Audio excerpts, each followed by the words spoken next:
Come back at 6, wake me and your child, and then won't lay today. Make me wonder who you might have been playing with. Makes me wonder who you think. Good morning, cyber friends. Welcome to day 19 of our challenge. All right, I'm up. It's a pretty decent time. I'm still not getting up how I want to. I don't know what happened to me this week, but I just be ending the week feeling so drained and waking up drained. I don't know. There's something that I need to do to try to get some type of better rest because time management, I feel like completely went out the window. But it's okay. I feel like what is that, a minor setback for a major comeback? I always get that one wrong. I don't know why. But I don't feel like it's a setback completely. It would only be a setback if it was throwing me off. And that's not the case whatsoever. If I was thrown off, I wouldn't be doing X, Y, and Z. And that's not that at all. I'm still getting up, even though it's not the time that I want to. I'm still doing my work. I am still going to the gym. I am still X, Y, and Z. You know what I'm saying? If it would be a complete loss, and I'd be like, I really need to change some things around if I wasn't getting anything done. And that's not the case at all. We are too dedicated and we are too motivated, and we're going to get some things done. So, you already know the morning routine. I'm up, I'm dressed for the gym, and I'm about to go hit that, do that, come back, and I will eat something. I'm about to take a protein shake with me. It has been throwing off my eating a little bit, but also I haven't been feeling the best throughout the week. And when I'm not feeling the best, that messes with my appetite and stuff. So I just really haven't been in a space where I've been actually hungry to begin with. So whatever little food that I've been eating is because I've been forcing myself to eat my food. So it's not nearly enough, especially as much as I've been working out and how hard I've been working out. So that's definitely something that'll really be on next week's goal of our last week of for real getting that eating completely together so we can go forth and be great outside of the 30 days. Okay, so let's go ahead and head to the gym. I'm telling y'all, I have been so motivated at the gym lately. I'm so proud of myself. Again, we've been exercising every day, even with the home workouts that I've been doing. And I do not like to work out at home. I'm still giving it my all. It feels good to be doing so. I keep looking at my watch because I am one of those people that do pay attention to watch. I do need to be recording my workouts. I do like to look at my sleep and look at my sleep records. Anything concerning that watch, baby, I'm going to pay attention to it. I'm going to look at it. I'm going to read it and all of the things. But I have been seeing how much time I've been spending in the gym. Like, I've been really spending 2 hours in the gym. That's crazy. That's wild. I remember there was a time where I could only be there for 30 minutes, no more than an hour or whatever the case may be. Now I be in there working, honey, and I be burning either between 800 to 1,000 something calories. And again, we gonna work on this eating because I think that's the only thing that's just really holding me back at this point. I'm doing all the good work in the gym. It's the eating that's really gonna put me in the place that I need to be, and that is going to be the biggest goal that I will be attempting to accomplish on week 4. We are going to follow that meal plan to the T, and I am going to at least, I think there's 5 meals I'm supposed to have a day. My goal is to at least have 3 of the meals for the day. If I can get to number 4, cool. But I at least want to accomplish the 3 meals. So that's what I will be doing. And you already know how I be coming when I'm in the gym. Again, I think I am going to sit and make a schedule. I still want to do full body every day, but some things I want to hit every day And then there are some things that I do want to be like interchangeable. So I will be working on doing that. I think I'm going to just put some stuff in my notes and just go off of that. Because in my head, I already know what I'm going in there doing. I already know the order of stuff. I go from the treadmill to the bench press to the this to the that. So I already have like a mental note and a flow of how I like to do stuff. But I think it would help me be more organized if I sit there and actually create a plan and just really go in with, I'm going to do this today, and I'm going to do that tomorrow, and whatever the case may be. But it's still going to be a full body plan because I still want to do full body. But there are some machines where I'm like, I really like that. I really like how that feels on my body. I just want to make more time for it. You know what I mean? So we're going to attempt to do that too. Welcome back, cyber friends. I would like to take a break from doing the journals. I still want to answer a prompt. There are some shadow work pages that I have saved on my phone from like various places, internet, Pinterest, whatever the case may be. And so I would like to start answering some of those questions. And I would like to do a warning now. It is going to be a little bit of a triggering conversation. I don't feel like we've had hard conversations this week, so allow me to be vulnerable and pull one out. So, the question that I am going to answer for today is, what do you need to forgive yourself for? And I can go in so many directions, and there's so many things that I could always forgive myself for. But the one that sticks out to me the most is one of the most triggering ones. So if you're not new here, and if you know me off of a general level, then you know somewhat of what my family dynamic looks like. And both of my parents are no longer here. I believe my dad passed away in 2020, and I believe my mom passed away in 2021. And I definitely had a very different dynamic with both of my parents.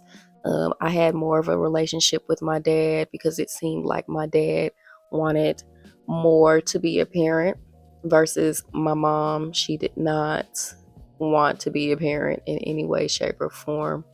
Um, from my perspective, growing up with her, how I was treated, I wasn't really nurtured, cared about in a motherly kind of way. Not to say she didn't do things for me, not to say she didn't show up for me in certain ways, but in the grand scheme of things, it wasn't the way that I needed a mom. And then there's different layers to what our relationship looked like. There was a lot of unsafe things in my household. My mom was on substances for a time in my life. She did run with a crowd that wasn't the safest. I was put in a very dangerous situations, dangerous people. I was left with strangers who I had no clue who they were.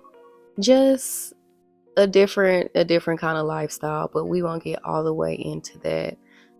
With my dad, he was more of the responsible parent.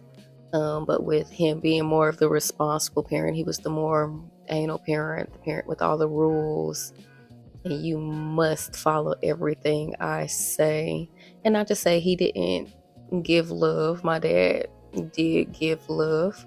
But yeah, there's just different layers. Again, I grew up in a different household. I mainly grew up on my mom's side. I did visit my dad and my siblings and stepmom throughout my lifetime, sometimes more than others. But essentially, he had a new life, he had a new family, and all of the things. And it just never felt like I fit in, had a place. But again, he seemed like the parent that actually wanted to be a parent. So I gravitated more towards him at one point in my life. So I had a rocky relationship with both of my parents. And so my mom, I had a very no nonsense tolerance with her. Like, I did get to a point of where I just want to cut you out of my life completely. And I lived a good portion of my life not seeing my mom, talking to my mom. I used to tell her, when I get old enough to take care of myself, I cannot wait to never see or talk to you again. That's how I used to speak to her. Versus my dad, if he did things, if he hurt my feelings, I would kind of let it go, let it slide. I may stay away from him for a little bit or whatever the case may be, but eventually we would get back on somewhat of a decent term with one another. So we're gonna skip and fast forward to around the time of my dad's passing away. The thing that I still haven't been able to forgive myself for 6-7 years later. So me and my dad were at decent terms in life with each other around the time of his passing, until one moment changed that. Me and my dad have gone back and forth, and I won't even say gone back and forth, if I'm being honest. More so, he would be upset about something and then go off on me, and I would kind of just take it. Versus if my mom was to go off on me, me and her would go back and forth. I would absolutely cuss my mom out, and I'm not saying that in a way of like I'm proud of myself for that. Absolutely not. We just did not have respect for one another, and I hate that we didn't have that type of relationship in life to where we had respect for one another and love for one another overall, to where we didn't act in such a chaotic, negative way towards each other. But obviously there's nothing I can do about that now and backtrack. But my dad would have his moments of going off on me, and I respected him so much. I loved him so much. I cared about him so much that, again, I would just take it from him. And again, we would just not talk for a while, and he would eventually come back around, and we'd somehow, some way get back to talking weekly, or seeing each other once a month or once every couple of months, or whatever the case may be. So we were at a fairly decent place. That was the year of COVID. No, my dad did not pass away from COVID. Let me get that out the way in case you're wondering. He didn't pass away of COVID. He actually had a heart attack, and they weren't able to bring him back. But that was the year of COVID. So obviously life looked very different for everybody involved. I had a very high stress job. Me and my ex-fiance, we worked together, so we had a very high stress job. So we bounced a lot of our stress off of one another. Our mental health was declining as a whole, and things just weren't going the best in our relationship. But we were still holding on to it, unfortunately. And so that's where my main focus was in life, just keeping afloat. But anyways, me and my ex had got engaged. And so I said yes, but honestly, I should not have said yes. We were no longer in a space to where I had that deep love for her, like I wanted to get married anymore. But I thought I could get past that. We were in couples counseling. I thought I could get past that. I could not get past that. Anyways, we got engaged, and then we had an engagement party. And this is how much, like, I guess I was disassociating or zoning out, or whatever the case may be, because she was the one setting up everything for the wedding, setting up everything for the engagement party. And when I pictured myself getting engaged, when I pictured myself getting married, like, I saw myself being a very like pivotal part in the decision making and the this and the that. Like I've literally had plans for my wedding since I was a little girl. So the fact that here I am, I'm having the chance to actually make my dreams come true and I'm not being active in it. I'm being very passive. I'm letting her pick everything. Like everything is overwhelming me to pick something. It's stressing me out. I'm just letting her do whatever she wants to do. Like that was something that spoke to me. But again, too deep. We'll have to discuss the turmoil and the downfall of um the ending of my engagement and all of that on another episode. But we're gonna try to stick to this. But I'm only saying this part because there was a piece in there that'll be pivotal to the story that I did not know until my dad passed away. But anyways, so she planned the engagement party, and I basically just made a Facebook status. She made a Facebook status, and we have mutual friends, mutual co-workers, or whatever the case may be. And whoever saw the post, we were just like, let us know. And because we were going to have it like at a restaurant, let us know if you want to come or be able to come so we can, just get the correct numbers. And I didn't invite any of my family.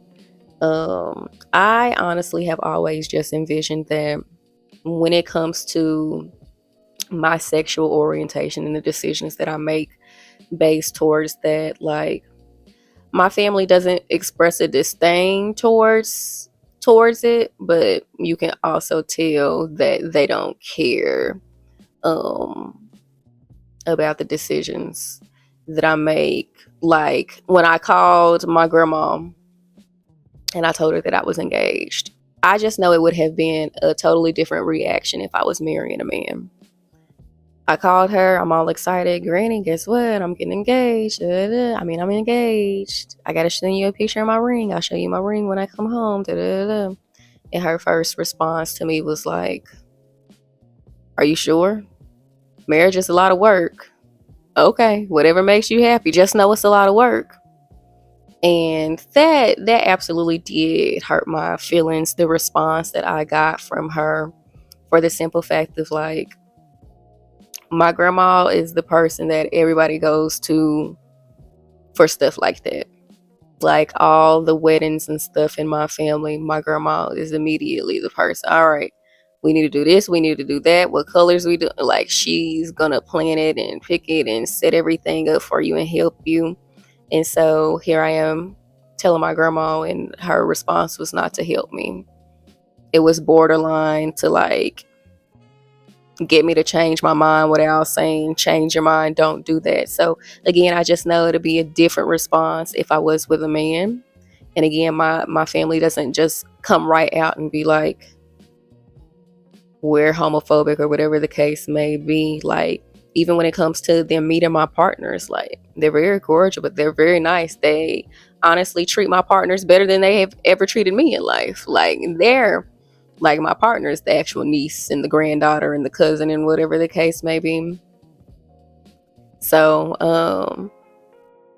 I just knew that in my head, I knew that when it comes to my future with my partner and what that looks like from marriage to children, and I just don't feel like my family will be that involved or care or want to be involved. So why even put that in the air? Why even disappoint myself in such a way and do that? So for that alone, I just didn't invite my family. On top of, again, I'm in a place where I think I actually really do want to get married to this person. So I don't know, inviting people makes it real. So eventually one of my cousins, he did reach out and be like, why you didn't invite me? Like I'd go. I was like, oh, I didn't think you would go. So he actually ended up coming, and it's the cousin that's on my mom's side. And my mom and my dad's side, they've always just had this rift and the going back and forth and the toxicness. So you can tell there's a clear disdain from one another. But outside of that, he's the only family member that was there. Everybody else was our mutual friends, co-workers, some of my friends, her sister, um, my line sisters, stuff like that. But obviously, it was posted on social media, so people can see the pictures and things of that nature. And my dad saw the pictures, and I guess it made him feel some type of way that he wasn't invited and things of that nature, whatever the case may be. And I didn't learn about that till after he had passed away. But anyways, and another reason that I didn't invite that side of my family was because on my dad's side, that's the side where, like, I don't want to be like they just have struggled, but they have. Like, my dad has always worked 3-4 jobs at a time. They share one car. Everybody in the family is working. So I did not want to add the extra burden of trying to get you to drive an hour and so away to come have dinner, and it's at a pretty decently priced place, and I just didn't want him to feel out of place. I didn't want the family to feel out of place. So that was another reason where I was just like, let me just not say nothing because I don't want to be more of a burden. Anyways, it made him feel some type of way, and I didn't know that in any way, shape, or form. So a couple of months after we got engaged, we ended up going on a trip. Mind you, me and my dad, we're still like decently talking. Like, again, he never said anything to me that he felt some type of way. And we were still talking every couple of weeks or whatever the case may be. Like, sometimes I could tell like something was off or an attitude or whatever the case may be, but I'm just thinking he got stuff going on in his life. My first thought was not I did something in him or I hurt his feelings. And my daddy's was a pretty vocal man about his emotions, so I didn't know that there was something going on. So me and my ex-fiance ended up going on a little trip. We went to St. Louis. We really liked it, really enjoyed it. We drove up there. It was only like an 8-hour drive or whatever the case may be. And on our way back home, we had to pass my hometown. And I had left some clothes or something at my dad's house. And so I was like, well, can we stop by my dad's house so I could pick the clothes back up so I don't have to make an extra trip? But I was going to have to come back down that direction maybe in a couple of weeks anyways, because there was some people in my family that was graduating or whatever the case may be. So I had to come down there, but I was just like, let me just kill 2 birds with 1 stone. So I texted the family group chat when we got maybe like 30-40 minutes out from where we were almost about to pass them. And I asked who I was home. And so my dad had responded that one of my sisters was there and my little brother was there. And I was like, okay. So by the time I got to their house, again, it was still just my younger sister and my little brother at the house. And so my stepmom and my dad and my other sister wasn't at the house. And so when I got to the house, I asked my siblings where they were at, because I was going to attempt to, wait for him to get back home so I can say a quick little hi bye and then, get back on the road. You know how after a road trip, you're just ready to be home, ready to be in your own space. So that's when my siblings told me they had went to the grocery store. And that was my signal to where, like, girl, you do not need to wait for this man, because You would have to know this about my daddy, but my daddy was a very charismatic man. He was very much an extrovert. He needed to talk to everybody about everything. He needed to joke. He needed to laugh. He needed to be funny. So if that man went to Walmart, he needs to talk to every person in that Walmart. If you were going with my daddy to run errands, you knew that was an all day affair. That man knows everybody in the city. He needs to be friends with everybody. He needs to talk to everybody. You knew if you was not trying to be out all day, do not get in the car with daddy. So I just knew he was going to be gone for some hours. Again, I was just like, you know what? It's no big deal. I will come back in a couple of weeks and I'll, hang out with him or whatever the case may be and go on about my business. So I told, the kids to tell them that I'll see him later or whatever the case may be. And so we get back in the car and we're about 20 minutes away from being back home. And so next thing you know, my ex says, "Hey, I think your dad just texted me." And I'm thinking to myself, now why in the heck is my daddy texting her? So she hands me the phone. I read the message and he is like going off. "Tell my disrespectful daughter don't ever bring her behind back to my house, and she's so disrespectful, and I ain't got no problem with you, but I got a problem with her," and just going off. And immediately I saw red. Because again, this isn't the first time that my dad has spoken in such a way when he's in his feelings. But it's one thing to speak to me in such a way. Don't bring other people into it. If you have a problem with me, you have a problem with me. It was very intentional that he said something to her, made her deliver a message. "You were just texting me. She doesn't need to be a part of our family drama like that. She's not even in the family yet, and you're putting her in family drama for what?" That instantly made me see red. And then on top of that, I'm sure that made her feel some type of way. That hurt her feelings in such a way. You putting her in the middle. Like, I don't care for people that I love or I care with to be put in situations, especially when it comes to they're in a situation because of me. So immediately I text my daddy. I'm going off again. I have never disrespected that man. I have never cussed at that man. Even when he has talked to me crazy, called me out my names. My daddy literally would do some of the same things to me my mama would do. And I would just let him do it. Versus if my mama did it, we would go to war. So that was the first time I ever went off on my daddy. Like, we are going back and forth. And at the end of the conversation, we truly just ended it with, we are okay with never being in each other's lives again. And I stood on that.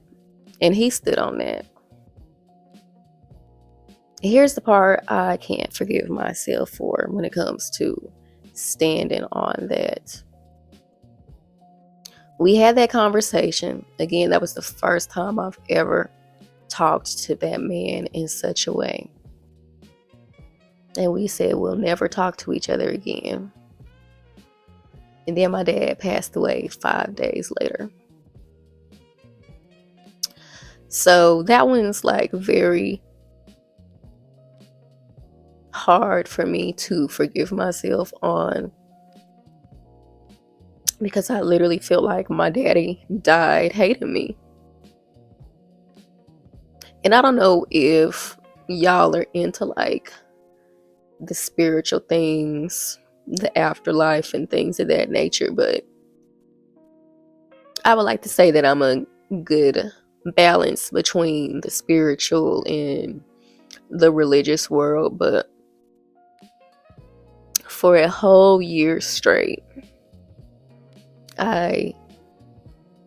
everybody in my family, my siblings, my stepmom, even my cousin, literally a man who my daddy did not care for in any way, shape, or form, and vice versa. Everybody was seeing my daddy in their dreams. He was coming to them in their dreams for a whole year straight. I did not see my daddy in my dreams. So, it was late one night, and my little sister is calling my phone. And I've learned over the years that nothing good comes from a family member calling your phone in the middle of the night. But my little sister starts calling me. It's late. I'm like, I'm not going to answer that. I'll just call her back tomorrow and see what she wanted. It's too late to be on the phone or whatever the case may be. She leaves a voicemail. I don't listen. Maybe about 10 minutes later, I get another call from her, and I'm just like, something must be happening then if they're calling me in the middle of the night. And when I say I answered the phone, and all I hear is like crying. No words, just crying. And just a whole bunch of commotion in the background. And so eventually, my stepmom takes the phone from her, and she's basically explaining everything to me, like my daddy had a heart attack. The fire truck people, the firemen are there. They're working on him. They're trying to, but he's not coming back. We don't think he's going to come back. And then eventually they call it and he doesn't come back. So yeah, I don't really know how long it will be before I can forgive myself for such a thing. I don't know what it will take for me to forgive myself for such a thing. So yeah, but that definitely changed the trajectory going forward. Like when my mom was passing away, because again, me and my mom were not in a good space. We didn't have a relationship with one another when she got diagnosed with cancer. So I had to make a decision if I was gonna end off on a bad note with her, like how I ended off on a bad note with my dad. And ultimately, I decided not to do that to myself. So my mom ended up living for like a month and a half or whatever. And I would go home on the weekends and hang out with her in hospice. And I just take a whole bunch of questions to ask because I've never really known her outside of what her name is and what her favorite color was or whatever the case may be. So I got to learn her in a short bit of time, and she apologized to me for things, and that put me in a better spot. But if it wouldn't have been for how he passed away, maybe I would not have attempted to do such a thing with her, gain peace towards her, the situation. So silver lining, I guess. But yeah, I still feel that he died, hated me. And that's a terrible feeling to feel. And that's a terrible feeling to say terrible things to somebody. And that's your like last words with someone.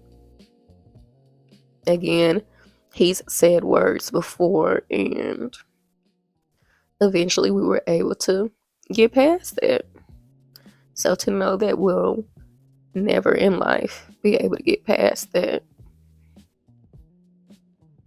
But I had a conversation with my stepmom a little bit after he passed, and they just kind of talked to me about that day and what happened or whatever the case may be.